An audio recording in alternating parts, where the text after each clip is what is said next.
Mi nombre es Carla. Tengo 30 años y trabajo como contadora en una firma de tamaño mediano en el centro de la ciudad. He vivido en el mismo departamento durante 5 años, el tipo de lugar que no es nada lujoso, pero lo suficientemente cómodo. Crecí en un hogar suburbano bastante típico con mis padres y mi hermana menor, Lucía. Mi papá trabajó en la construcción la mayor parte de su vida. Mi mamá era secretaria en un consultorio médico local. No eran ricos, pero siempre tuvimos comida en la mesa y un techo sobre nuestras cabezas. Lucía es 7 años menor que yo. Ella siempre fue la bebé de la familia, la que recibía un poco más de atención e indulgencia cuando cometía errores. Me mudé cuando tenía 22 años, justo después de la universidad, obtuve mi título de contabilidad y comencé a construir mi carrera. Lucía se quedó en casa más tiempo, se tomó su tiempo con la escuela y cambió de carrera 2 veces. Finalmente se graduó de la universidad este año a los 23 años. Nuestra familia era unida, o al menos yo pensaba que lo éramos. Hacíamos comidas los domingos a veces, fiestas de cumpleaños, las cosas habituales. Mis padres siempre dejaron claro que estaban orgullosos de nosotras dos, aunque noté a lo largo de los años que Lucía se salía con la suya con más cosas. Si ella necesitaba dinero, lo encontraban de alguna manera. Si yo necesitaba algo, me decían que trabajara más duro. No me resentía mucho por ello, así eran las cosas. Imaginé que yo era la responsable, la que tenía su vida resuelta, así que no necesitaba tanta ayuda.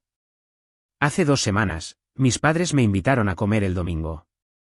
Éramos solo nosotros 4 sentados alrededor de su vieja mesa de comedor con la pata inestable que papá seguía diciendo que arreglaría.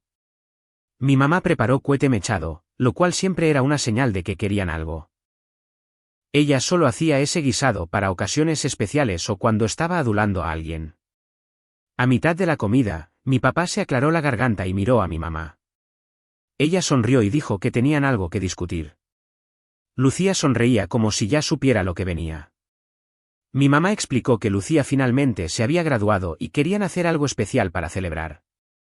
Dijo que era un gran logro, especialmente porque Lucía había persistido incluso después de cambiar de carrera.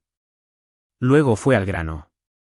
Dijo que yo debería darle a Lucía un buen regalo, algo memorable. Pregunté qué tenía en mente. Mi mamá dijo boletos de avión a París. No solo para Lucía, sino para los 3.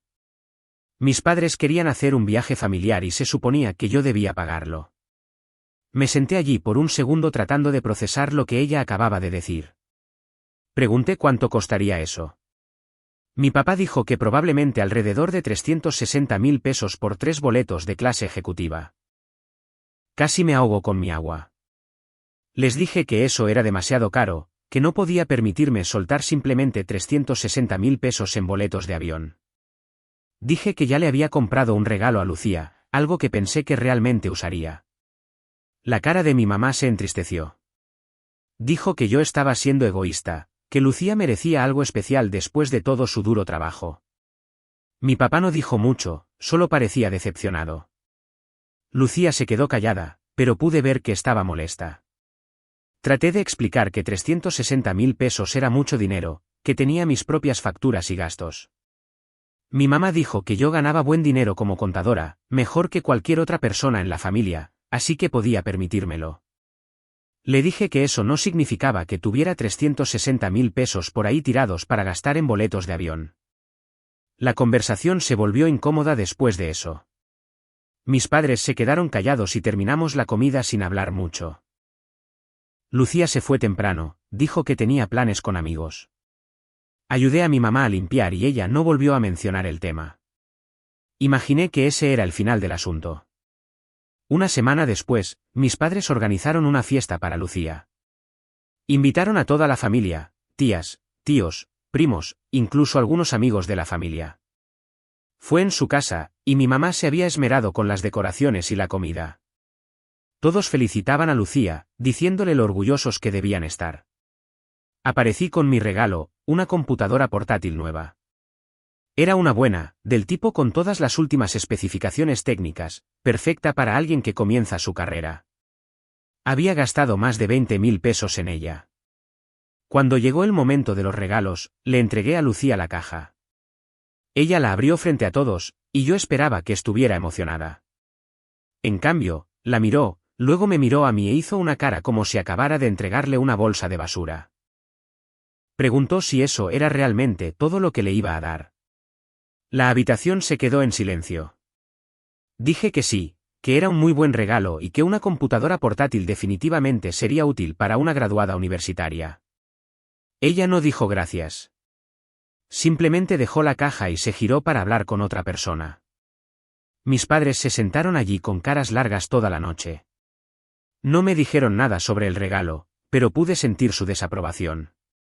Otros parientes preguntaron qué pasaba, pero mis padres solo dijeron que estaban cansados. La fiesta terminó temprano y me fui sintiendo que había hecho algo mal, aunque sabía que no era así. Le había dado a Lucía un regalo considerado y costoso. No era mi culpa que ella quisiera boletos de avión en su lugar. Eso fue hace una semana. Esta mañana, me desperté con mi celular vibrando en la mesa de noche. Lo agarré, todavía medio dormida, y vi 3 notificaciones de mi banco. Cada una era por 120.000 pesos. Mi corazón comenzó a latir con fuerza. Me senté y abrí la primera notificación. Decía que se había comprado un boleto de avión en clase ejecutiva con mi tarjeta bancaria a las 3 de la mañana. Abrí la segunda notificación. Otro boleto de avión, a la misma hora. Luego la tercera. Otro boleto. Sentí que no podía respirar. Mis manos temblaban mientras abría mi aplicación bancaria. Inicié sesión y verifiqué el saldo de mi cuenta. 360.000 pesos habían desaparecido, retirados durante la noche mientras yo dormía. Miré la pantalla tratando de encontrarle sentido. Tal vez fue un error. Tal vez el banco había cometido un error. Traté de abrir mi correo electrónico para buscar confirmaciones de compra. Usaba Gmail y todas mis notificaciones de compra iban allí. Pero cuando intenté iniciar sesión, mi contraseña no funcionó. Intenté de nuevo, todavía nada. En el tercer intento, recibí una notificación diciendo que mi contraseña había sido cambiada recientemente.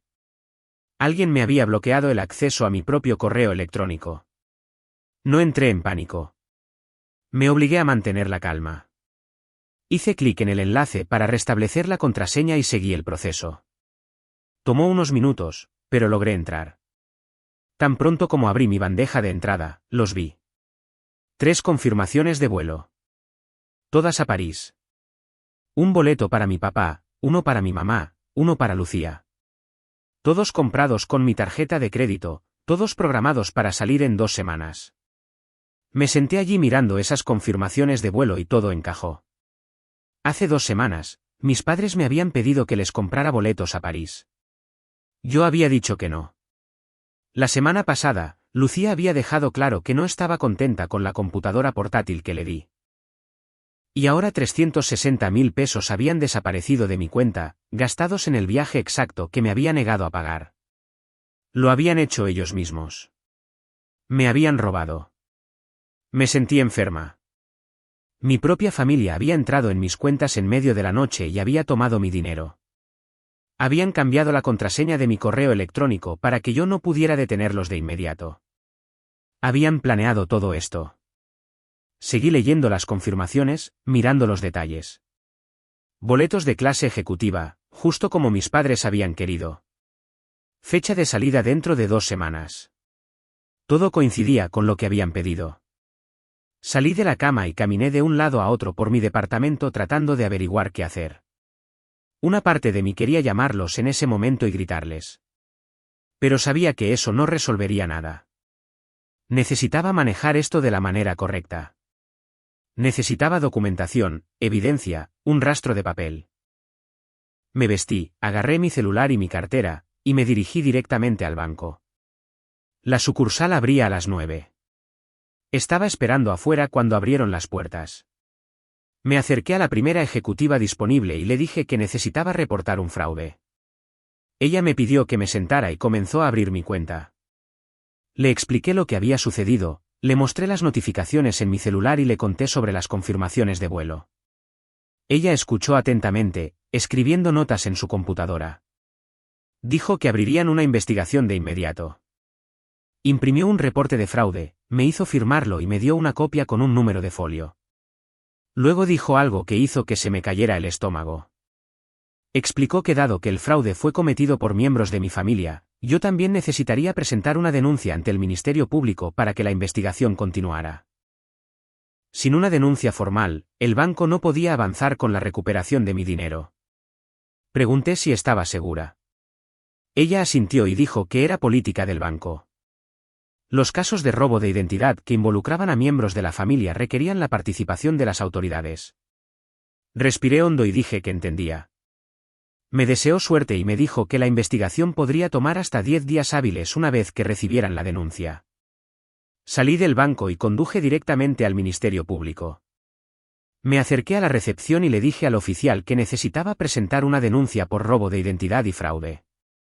Me entregó algunos formularios y me dirigió a una pequeña oficina donde podría llenarlos. Me senté allí durante casi una hora escribiendo todo lo que había sucedido, la comida de hace 2 semanas, la fiesta de la semana pasada, los cargos no autorizados de esta mañana, la contraseña de correo electrónico cambiada, todo. Cuando terminé, un agente revisó mi declaración y me hizo algunas preguntas. Quería saber si le había dado a mi familia acceso a mis cuentas. Dije, no, absolutamente no. Preguntó si tenía alguna idea de cómo podrían haber obtenido mi información. Dije que no lo sabía. Tal vez me habían visto ingresar contraseñas antes, o tal vez habían revisado mis cosas cuando no estaba mirando. Asintió y dijo que lo investigarían. Me dio una copia de la denuncia con un número de expediente y me dijo que alguien se pondría en contacto. Para cuando llegué a casa, era temprano en la tarde. Me sentí agotada a pesar de que el día apenas había comenzado. Me senté en mi sofá y llamé a la aerolínea. Expliqué mi situación a la representante de servicio al cliente. Ella escuchó y luego dijo que necesitaba transferirme a su departamento de seguridad. Esperé en la línea por lo que pareció una eternidad. Finalmente, alguien de seguridad contestó. Repasé toda la historia nuevamente. Me detuvo a la mitad y dijo que ya estaban al tanto de mi caso. El banco los había contactado esa mañana y había marcado los boletos como fraudulentos. Dijo que también estaban investigando por su parte. Eso me hizo sentir un poco mejor. Al menos las cosas avanzaban. Le di las gracias y colgué. Luego abrí inmediatamente mi aplicación bancaria y cambié mi nombre de usuario y contraseña. Los hice completamente diferentes de lo que habían sido antes, largos y complicados. Configuré notificaciones para cada intento de inicio de sesión y cada transacción superior a 1000 pesos. Habilité la autenticación de 2 factores. Hice todo lo que se me ocurrió para bloquear mis cuentas. Pasé el resto del día revisando todas mis otras cuentas, correo electrónico, redes sociales, tarjetas de crédito, todo.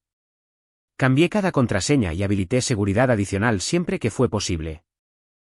Me sentía paranoica, pero no podía quitarme la sensación de que si habían hecho esto una vez, podrían intentarlo de nuevo. A la mañana siguiente, me desperté con un correo electrónico de la aerolínea. Confirmaron que los boletos a París habían sido cancelados oficialmente. El correo electrónico decía que los 360.000 pesos serían devueltos a mi cuenta una vez que se completara la investigación de fraude. Sentí una ola de alivio invadirme. Al menos los boletos estaban cancelados. No harían ese viaje a mi costa. Unas horas más tarde, mi celular comenzó a sonar. Era mi mamá. No contesté. Llamó de nuevo. Luego llamó mi papá. Luego Lucía. Siguieron llamando una y otra vez. Dejé que cada llamada se fuera al buzón de voz. Luego comenzaron a llegar los mensajes de texto.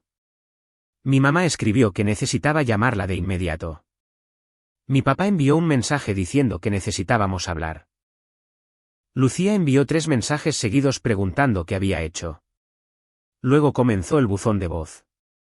Mi mamá estaba llorando, diciendo que yo había arruinado todo. Mi papá sonaba enojado, exigiendo saber por qué había cancelado sus boletos. Lucía dejó un largo mensaje divagante sobre cómo yo estaba siendo egoísta y cruel. Guardé cada mensaje. No respondí a ninguno de ellos. Los mensajes se volvieron más desagradables a medida que avanzaba el día. Mi mamá envió un mensaje de texto diciendo que necesitaba llamar al banco y decirles que fue un error. Mi papá dijo que yo era una malagradecida después de todo lo que habían hecho por mí. Lucía escribió que les debía este viaje, que no debería regatearle a mi propia familia 360.000 pesos. Dijo que necesitaba exactamente este regalo, no la estúpida computadora portátil que le había dado. Me dijo que me llevara la computadora de vuelta ya que claramente no era lo suficientemente buena. Hice capturas de pantalla de todo. Cada mensaje de texto, cada notificación de buzón de voz, todo. Tenía una carpeta en mi celular dedicada a todo este desastre. Sabía que podría necesitarla más tarde. 2 días después de que se cancelaron los boletos, alguien llamó a mi puerta. Miré por la mirilla y vi a mi mamá y a Lucía paradas allí. Mi mamá parecía haber estado llorando. Lucía tenía los brazos cruzados y parecía enojada. No quería dejarlas entrar, pero sabía que no se irían hasta que habláramos.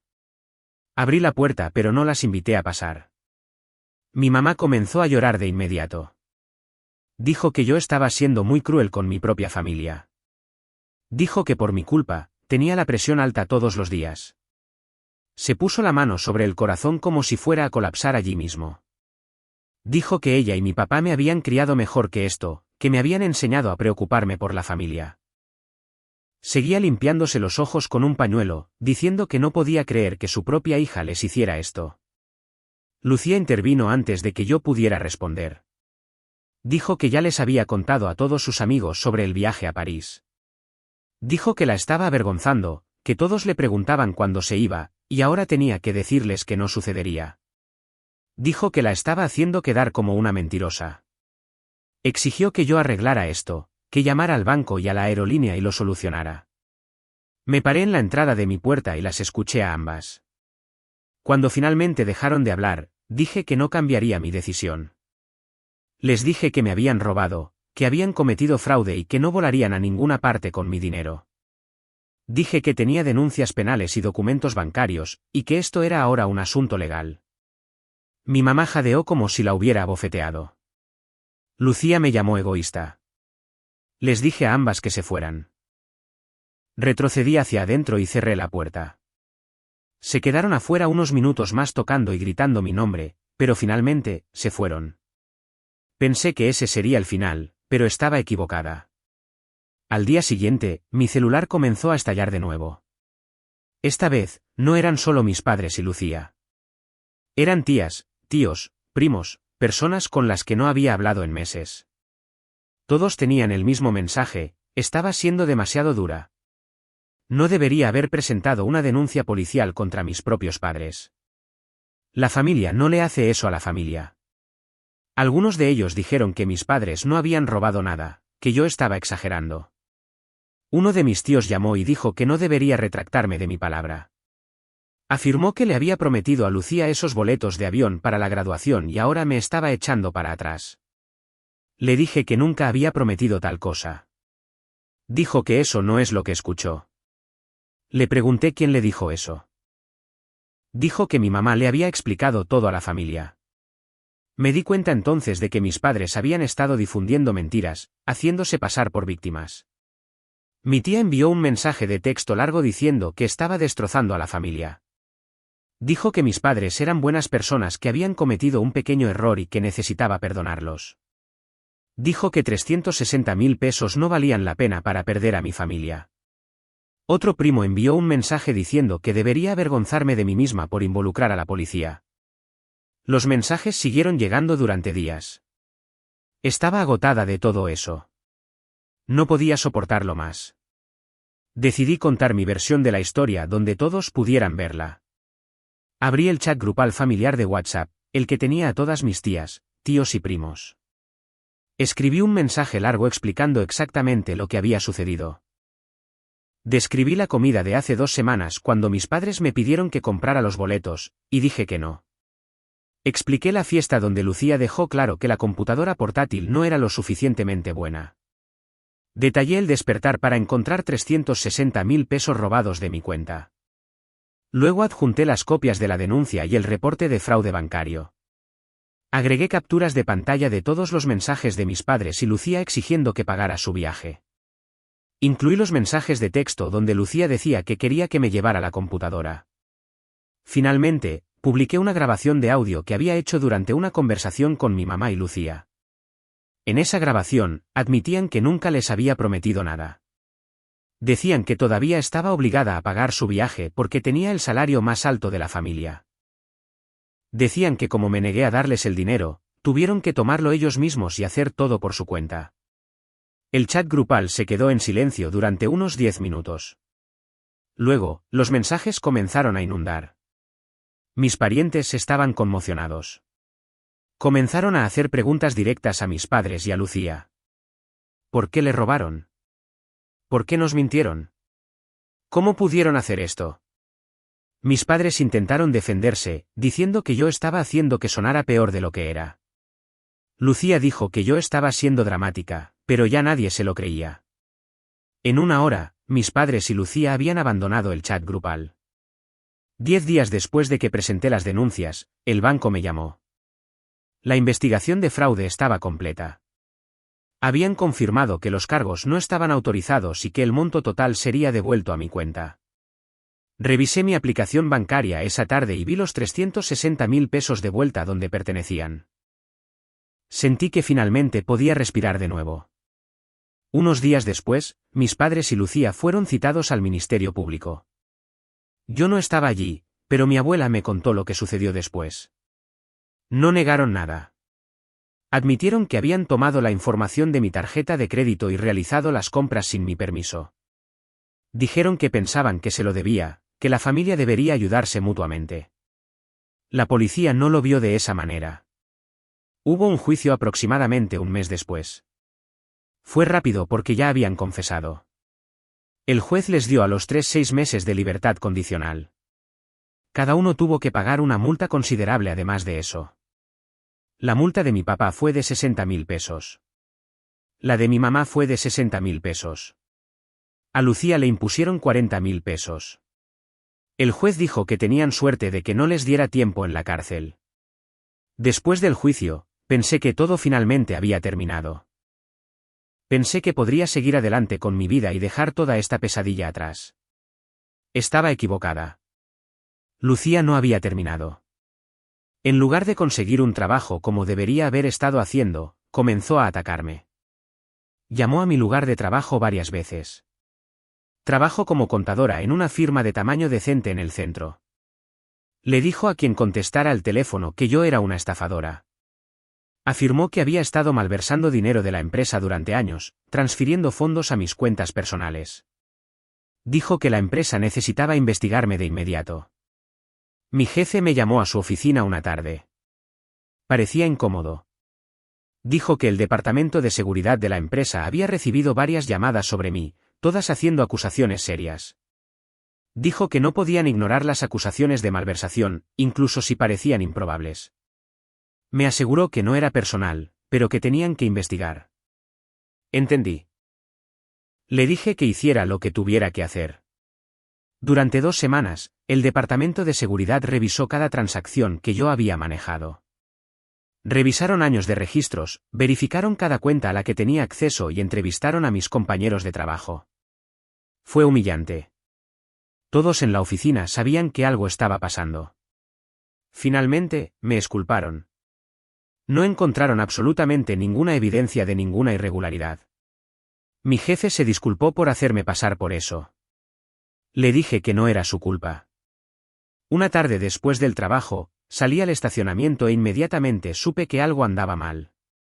Las 4 llantas de mi coche estaban ponchadas. No solo bajas de aire, completamente perforadas. Caminé alrededor del coche y vi el daño. Alguien las había apuñalado con algo afilado. Supe de inmediato que era Lucía. Llamé a la oficina de seguridad del edificio y pedí ver las grabaciones del estacionamiento. Las sacaron y allí estaba ella, clara como el día. Lucía, caminando hacia mi coche con lo que parecía un desarmador, agachándose junto a cada llanta, apuñalándolas una por una. La grabación tenía la hora y todo. Era una prueba innegable. No fui directamente a la policía. Llamé a mis padres primero. Le conté a mi papá exactamente lo que había sucedido. Dije que Lucía había cruzado todos los límites, que esto ya no era una broma. Dije que enfrentaría cargos penales por vandalismo y daño en propiedad ajena. Le dije que si iba a la corte de nuevo, especialmente mientras aún estaba en libertad condicional, probablemente iría a la cárcel. Mi papá intentó defenderla. Dijo que no debería hacerle eso a mi propia hermana. Dijo que Lucía todavía era joven y no siempre entendía cómo comportarse adecuadamente. Lo interrumpí. Dije que Lucía tenía 23 años, era una graduada universitaria, una adulta. Sabía exactamente lo que estaba haciendo. Le dije que quería 40.000 pesos dentro de 48 horas por las llantas dañadas. Si no los recibía, llevaría las grabaciones al Ministerio Público. Esa noche, mi abuela llamó. Dijo que había estado escuchando rumores extraños sobre nuestra familia. Le conté todo desde el principio. Ella escuchó sin interrumpir. Cuando terminé, se quedó callada por un largo momento. Luego dijo que mis padres habían acudido a ella para pedir prestados 40.000 pesos. Ella les había dicho que necesitaba pensarlo. Ahora dijo que definitivamente no les daría ni un centavo. 48 horas después, el dinero apareció en mi cuenta. Sabía que mis padres probablemente lo habían pedido prestado a otra persona, pero no me importaba. Llamé a mi papá y le dije que ni él, ni mi mamá, ni Lucía deberían acercarse a mí de nuevo. Dije que si lo hacían, solicitaría una orden de restricción. Él no discutió. Se corrió la voz por la familia sobre todo lo que había sucedido. Los parientes dejaron de invitar a mis padres y a Lucía a las reuniones. Incluso mi abuela, que siempre había dado la bienvenida a todos, les cerró sus puertas. Se habían convertido en marginados en su propia familia. 2 meses después, mi abuela me dijo que Lucía se había mudado a otra ciudad. Aparentemente, había seguido exigiendo dinero a mis padres para el viaje a París, insistiendo en que se lo debían. Finalmente se hartaron y se negaron. Habían peleado muy fuerte y Lucía había empacado y se había ido. Mis padres estaban solos ahora sin ninguna de sus hijas. La semana pasada, mi mamá apareció en mi departamento. Tocó la puerta y preguntó si podíamos hablar. Dijo que quería reconciliarse. Le hablé a través de la puerta cerrada. Le dije que aún no estaba lista para tener ningún tipo de relación con ellos. Tal vez algún día, pero no ahora. Se fue sin discutir. He estado pensando en ver a un psicólogo. Toda esta situación me ha pasado factura, y sé que necesito trabajar en ello adecuadamente. Pero primero, decidí tomar unas vacaciones. Siempre he soñado con ir a Europa, pero después de todo lo que ha pasado, ese lugar no tiene más que malas asociaciones para mí ahora. En cambio, estoy reservando un viaje a Hawái. 2 semanas en una playa en algún lugar lejos de todo esto. Necesito tiempo para despejar mi mente y averiguar qué viene después. Me merezco eso.